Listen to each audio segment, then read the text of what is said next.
주시는 말씀은 에베소서 5장 15절에서 21절입니다. 신약 성경 에베소서 5장 15절에서 21절 말씀을 보겠습니다. 제가 하나님의 말씀을 대독하겠습니다. 그런즉 너희가 어떻게 행할지를 자세히 주의하여 지혜 없는 자같이 하지 말고 오직 지혜 있는 자같이 하여 세월을 아끼라. 때가 악하니라. 그러므로 어리석은 자가 되지 말고 오직 주의 뜻이 무엇인가 이해하라. 술 취하지 말라. 이는 방탕한 것이니 오직 성령으로 충만함을 받으라. 시와 찬송과 신령한 노래들로 서로 화답하며 너희의 마음으로 주께 노래하며 찬송하며 범사에 우리 주 예수 그리스도의 이름으로 항상 아버지 하나님께 감사하며 그리스도를 경외함으로 피차 복종하라. 아멘. 잠시 기도하겠습니다. 하나님 아버지, 우리에게 말씀을 통하여서 하나님 자신을 계시하시고 또 하나님의 뜻을 알려주십니다. 부족한 종을 감추시고 생명의 말씀을 받을 수 있는 겸손한 심령을 주시고 말씀을 무시하거나 말씀을 외면하지 않도록 주님께서 우리 심령에 은혜를 베풀어 주시옵소서. 주 예수님의 이름으로 기도드립니다. 아멘. 에베소서 강해 12번째고요. 지혜로운 삶이라는 제목으로 말씀을 전하겠습니다. 우리가 계속 살펴보는 것처럼 주님께서 우리를 부르셨죠. 개개인을 부르시고 교회를 부르셨는데 그 부르심은 우리가 5장에서 살펴본 것처럼 사랑으로 행동하는 것이고 빛을 비추는 삶이 우리를 부르시는 하나님의 부르심에 응답하는 것이다 라는 것을 살펴봤습니다. 또 오늘 본문에서는요, 그 부르심은 지혜로운 삶을 사는 것이 하나님의 부르심을 따라서 사는 삶이다 라고 말씀하고 있습니다. 그러니까 세 가지죠. 사랑과 빛과 지혜, 이것을 추구하는 삶이 우리를 부르신 그 부르신 하나님을 따라서 그 응답하는 삶이 되는 것입니다. 우리의 인생은 대충 살 수 없습니다. 인생은 소중하고요. 우리의 인생은 한 번뿐입니다. 누군가를 사랑하는 일, 누군가를 섬기는 일, 누군가를 양육하는 일, 또 이 땅을 살아가면서 우리가 생각하는 모든 의미 있는 일은 대충 할 수가 없습니다. 신앙생활도 마찬가지죠. 인생은 복습이 없고요. 신앙생활도 반복이 없습니다. 우리는 현명한 결정을 내려야 됩니다. 바른 판단을 해야 되고 하나님의 뜻을 행하는 삶을 살아가는 것이 크리스찬이자 교회입니다.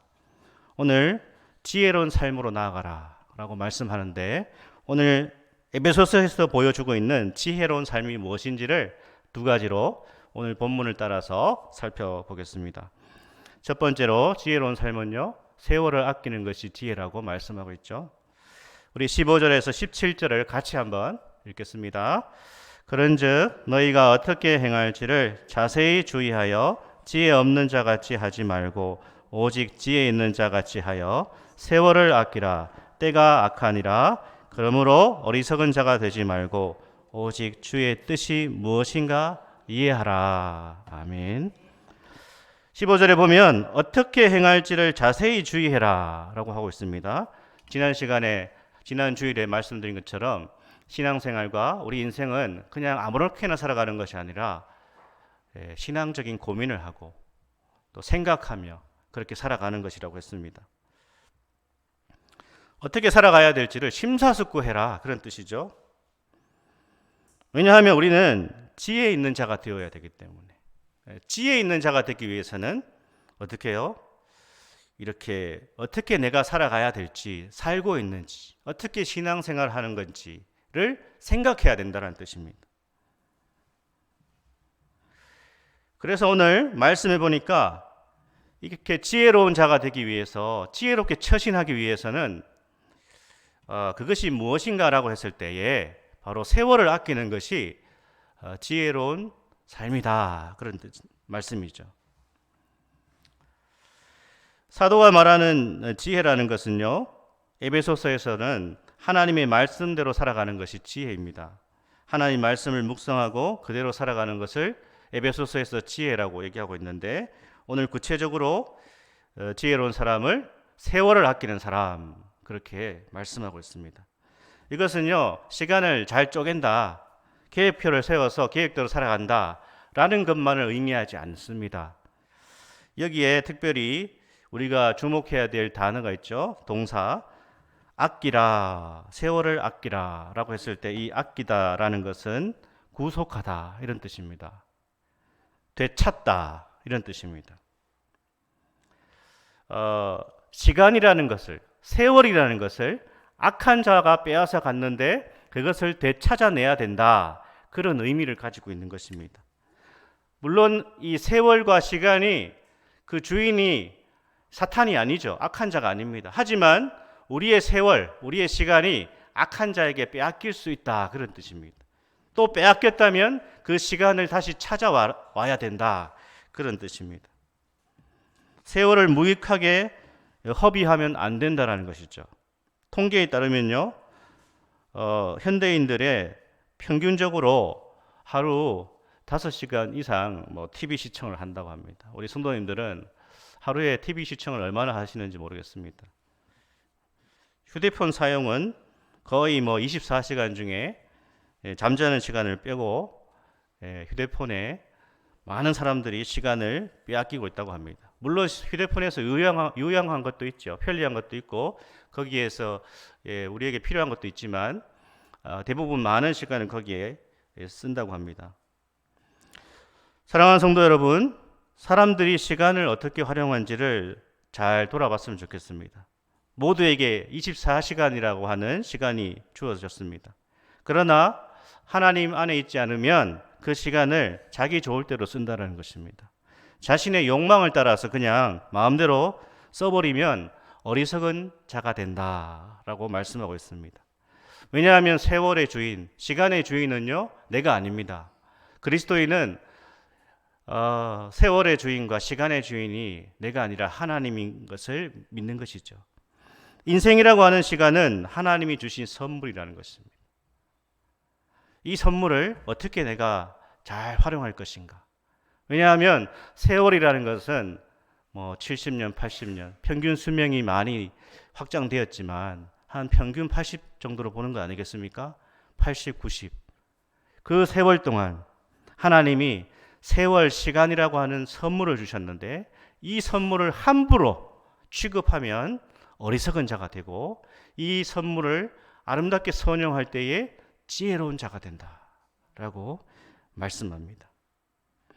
우리의 인생이라고 하는 시간을 낭비하고 있지 않은지 우리는 항상 돌아봐야 된다는 것이죠. 이것은요, 단순히 열심히 산다고 세월을 아끼는 것이 아닙니다. 하나님 없는 사람들이 열심히 살아갑니다. 열심히 사는 사람이 많습니다.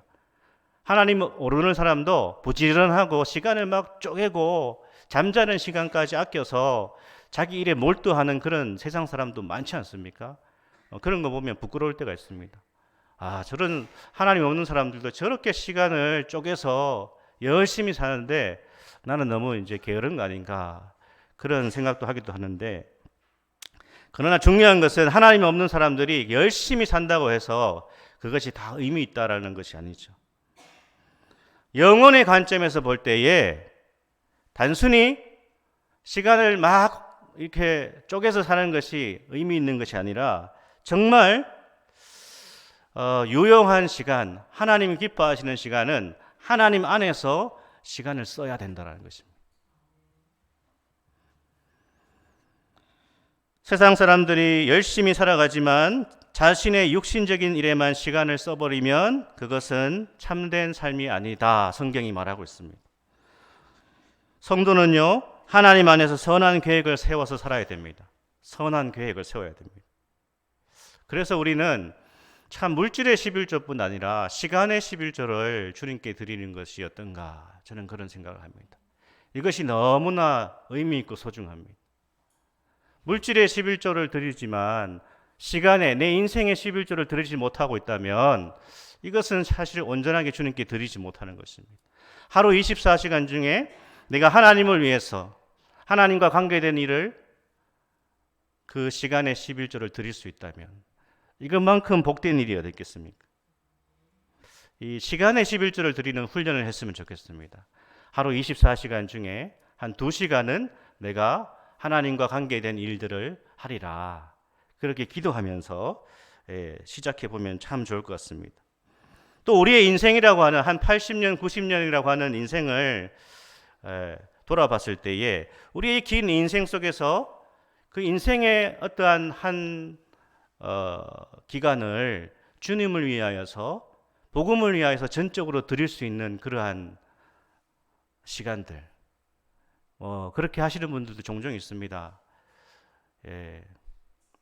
청년들 중에는요, 주님의 교회를 청년부를 섬기기 위해서 그 자신이 다니던 그 학교에 휴학을 하고 그 청년부를 섬기는 그런 청년들도 있었고요. 제가 이제 사역할 때 보면, 그리고 우리 교인들 중에서는 퇴직하고 나서 한 2년 동안을 단기 선교에 나가서 선교지에서 복음을 전하고 선교사님들을 돕고 그렇게 참 멋지고 아름다운 인생을 살아가는 그리스도인이 있거든요.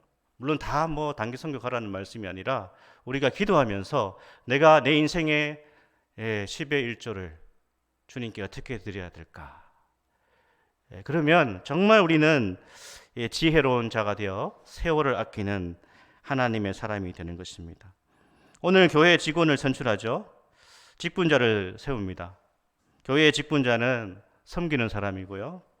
무엇보다도 시간으로 섬길 수 있어야 됩니다. 지금까지 교회를 열심히 섬긴 분들이 다 후보가 되었습니다.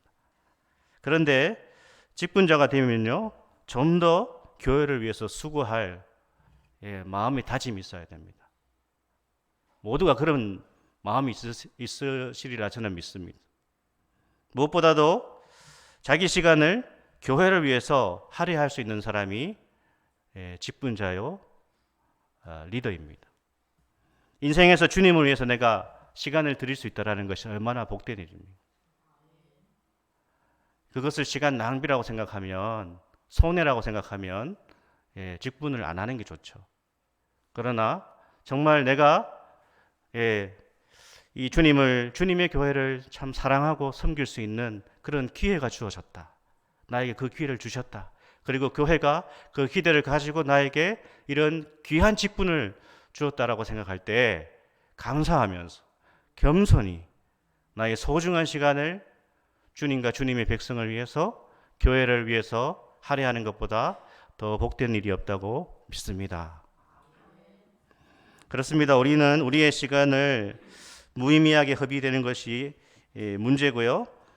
육신적인 성취만을 위해서 사는 것도 지혜롭지 못하다고 말씀하고 있습니다. 사랑하는 성도 여러분, 세월을 아끼시기 바랍니다. 악한 자에게 우리의 소중한 시간이 빼앗기지 않도록 잘 분별하시고, 혹시 우리의 시간들이 무의미하게 악한 자에게 빼앗겨 버렸다면 다시 찾아와야 되는 것입니다.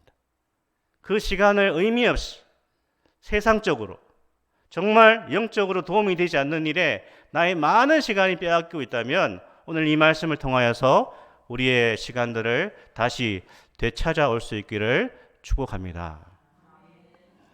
두 번째는요, 오늘 무엇이 지혜인가 했을 때에 성령으로 충만한 것이 지혜로운 삶이라고 말씀합니다. 우리 18절을 같이 읽겠습니다. 술 취하지 말라. 이는 방탕한 것이니 오직 성령으로 충만함을 받으라. 아멘. 18절은요, 두 개의 명령문이죠. 말라, 받으라. 술 취하지 말라, 명령형이고요. 충만함, 성령으로 충만함을 받으라. 이것도 명령입니다. 이것은요, 주님의 명령입니다. 술 취하지 말라. 성령으로 충만함을 받으라. 성령으로 충만한 것은요, 엑스타시를 경험하는 것이 아닙니다. 황홀경에 들어가는 것이 아닙니다. 물론 주님이 주시는 임재와 그 평화로움과 따뜻함이 있죠. 하지만 이것은 신비주의자들이 얘기하는 그런 것이 아닙니다. 성령 충만이 무엇인지를 우리가 잘 깨달아야 됩니다. 오늘 사도가요, 술 취함과 성령 충만을 비교하고 있습니다. 얼핏 보면 두 상태가 비슷한 것 같죠? 술 취함과 성령 충만. 술 취한 사람은 알코올에 취해 있습니다. 성령 충만한 그리스도인은 성령에 취해 있습니다. 표현이 그렇지만 성령에 취해 있습니다. 둘 다 어떤 유사점이 있습니까? 자신을 초월하는 힘을 얻습니다. 술을 먹고요, 평소 얌전하고 내성적인 사람이 술 취하면 말이 많아지고 또 소리를 지르고 막 용기를 내서 막 담대해집니다. 평소에 하지 못한 말들도 술의 힘을 빌어서 합니다. 그렇게 보면요, 술이 어느 정도 인간적인 어떤 한계를 극복하게 하는 그런 일이 있는 것 같습니다. 또 이 설교를 듣고 집에 가셔서 정말 그러한가 해서 또 술을 사시지는 마시기 바랍니다. 믿지 않는 사람들이 술을 찾는 이유가 이런 거 아니겠습니까? 성령 충만은 어떻습니까? 성령 충만은요, 인간적으로 할 수 없었던 일을 하게 합니다. 감사가 안 되는 상황인데 감사가 나오는 것이 성령 충만입니다. 현실적으로 불가능한 일들도 감당할 용기와 힘이 주어지는 게 성령 충만입니다. 여호수아 갈렙이 대표적이죠. 여호수아 갈렙은 그 가나안 땅 정복이 불가능하다고 다 10명이 얘기했습니다. 10명의 정탐꾼은 그 이성적인 판단만 가지고 얘기했지 않습니까? 아낙 자손이 있고 엄청난 성읍이 있고 우리는 메뚜기와 같다. 메뚜기와 같다. 그 이성적인 판단이 정확했습니다. 10명의 정탐꾼이. 그러나 여호수아 갈렙은 성령의 충만을 받았고요. 성령의 충만한 상태에서 우리가 인간적으로 숫자적으로 군사적으로 감당할 수 없지만 하나님이 함께 하시니까 가능합니다. 그것이 바로 성령 충만입니다. 우리의 인간적인 능력을 초월하는 그 힘이 성령 충만으로부터 주어진다는 것입니다. 약간의 둘의 유사함이 있지만 본질적으로 다른 거죠. 하지만 완전히 다릅니다. 술 취함과 성령 충만이 근본적으로 다른데요, 그 결과도 다릅니다. 술은 어떻습니까? 예전에 술을 드셔보셨는지 모르겠지만 술은 좋은 것을 억제하고 나쁜 것을 부추깁니다. 술은 자제력과 이해력과 분별력과 판단력을 흐리게 합니다.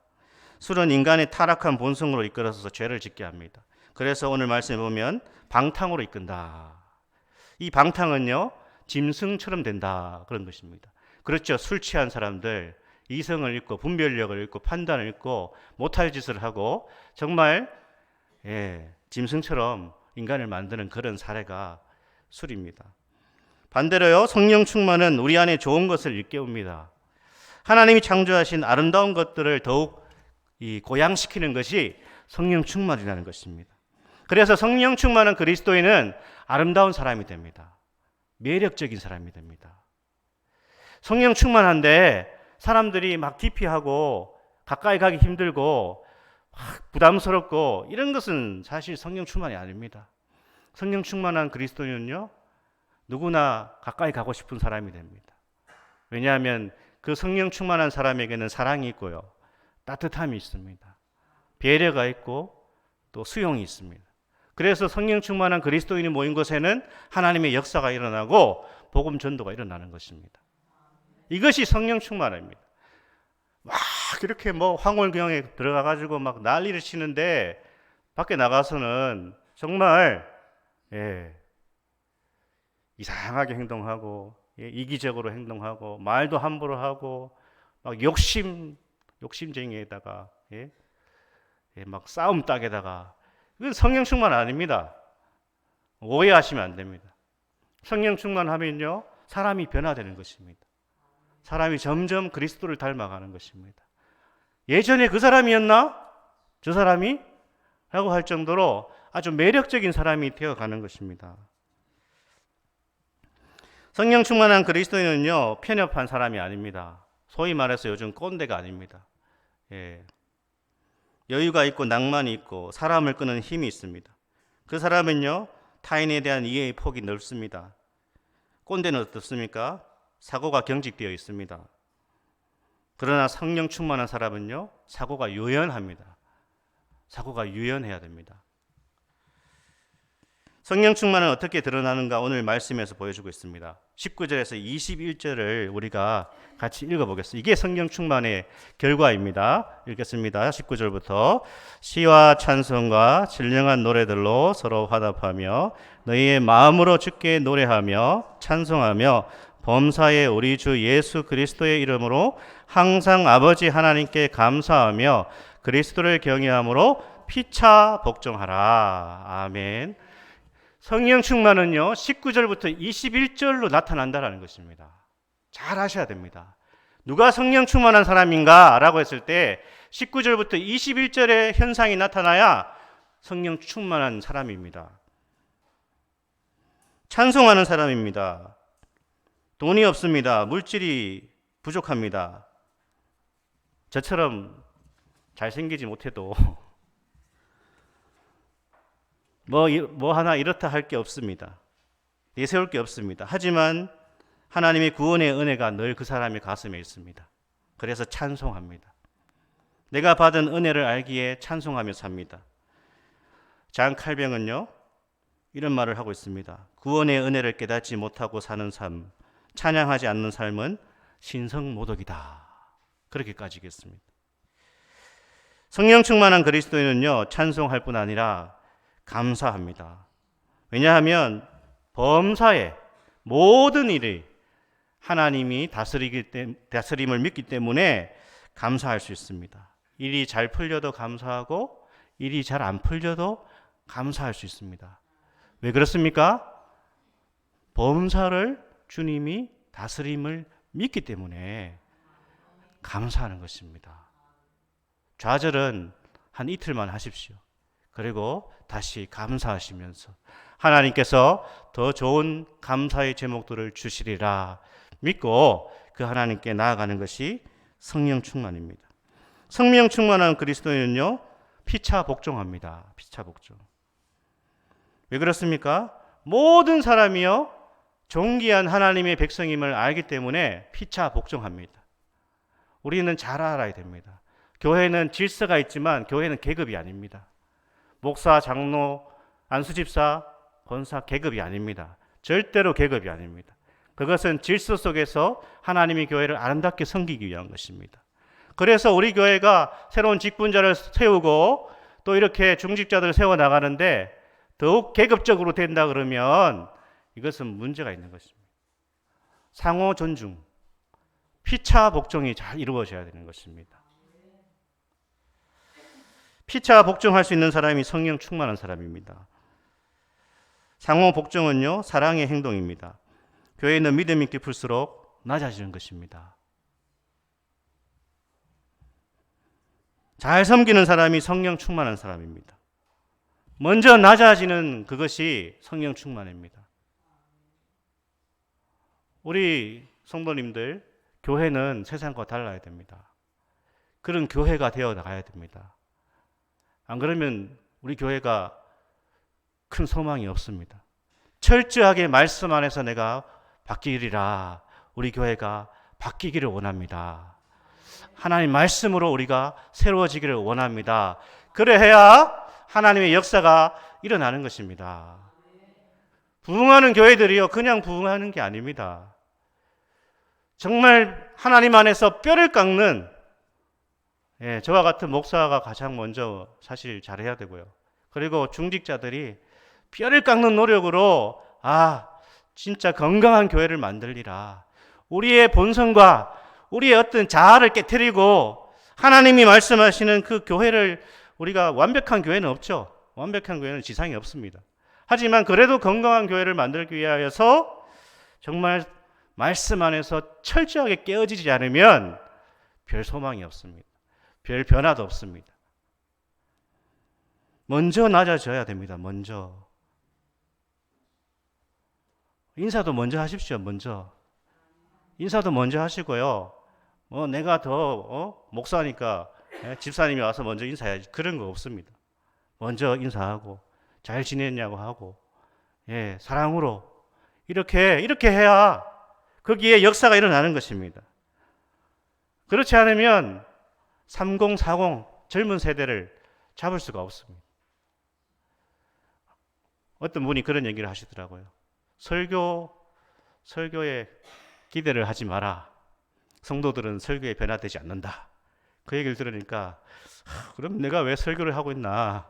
어차피 안 들을 건데 뭐 그런 생각이 들더라고요. 하지만 우리는 하나님 말씀 안에서 변화되어야 되고 새롭게 되어야 되는 것입니다. 성령님은요, 겸손의 영이십니다. 뭐라고요? 성령님은 겸손하신 영입니다. 왜 그렇죠? 성경에 보면요, 성령은 자기 자신을 드러내지 않습니다. 항상 누구를 높입니까? 성자와 성부를 높입니다. 성령 충만하던 사람이 겸손하지 않는다면 이건 문제가 있는 거 아닙니까? 성령님은 겸손한 영이십니다. 우리 같이 한번 따라 할까요? 성령님은 겸손한 영이십니다. 아멘. 피차 복종이 이루어질 때 그것이 성령 충만인 것입니다. 그래서 성령 충만한 그리스도인은요, 겸손하고 온유하고 친절합니다. 겸손하고 온유하고 친절해야 됩니다. 성령 충만한 사람이 교만하거나 짜증과 신경질과 무례함 게으른 사람일 수 없습니다. 자기 주장만 하는 사람일 수 없습니다. 성령님은 그런 것과 상관이 없습니다. 성령의 사람들은 피차 복종합니다. 사랑하는 성도 여러분, 오늘 사도는요, 성령으로 충만함을 받으라 말씀하고 있습니다. 성령님이 물건이 아닙니다. 뭐 던져서 받는 게 아닙니다. 이 성령 충만을 받으라라고 한 것은 성령의 감화에 늘 열려 있으라는 뜻입니다. 성령의 감동에 순종하라는 뜻입니다. 성령님이 말씀을 듣는 중에 내가 이렇게 하면 안 되겠다. 감동을 주시면 순종해야 됩니다. 성령님이 감동을 주시는데 뿌리치면 성령의 감화가 점점 사라집니다. 성령님이 기도하고 싶은 마음을 주실 때 그 자리에서 기도하는 것이 성령의 감화에 열려 있는 것입니다. 성령께서 나에게 섬기고자 하고는 마음을 주시고 오늘 야외에 갈까 말까 하고 했는데 가야 되겠다라는 마음을 주시면 순종하십시오. 순종. 예. 억누르지 마시고 순종하고 가서 또 상처를 받고 가서 또 괜히 왔다라고 생각할 수도 있지만 그러나 그렇게 가는 겁니다. 교회는 그렇게 가서 그렇게 서로 이해하고 성숙해지고 하나님의 사랑으로 나아가는 것이 교회입니다. 계속 우리의 본성을 따라서 하나님 말씀을 무시하고 거부하고 자기 뜻대로 살아가면 안 되는 것입니다. 우리는 정말 지혜로운 사람이 되어서 이 세월을 아끼고 성령의 충만을 받아서 하나님이 기뻐하시는 인생으로 이 짧은 인생 영원을 준비하고 저 천국에 합당한 사람이 되기 위해서 이 교회에서 우리가 정말 아름다운 하나님의 사람으로 변화되는 일에 서로가 서로를 격려하시고 서로가 서로를 세워주는 그런 복된 교회가 되어서 우리 교회가 앞으로 주님이 역사하시고 또 우리 모든 성도님들을 주님이 쓰시는 그런 복된 인생 될 수 있기를 축복합니다. 아멘.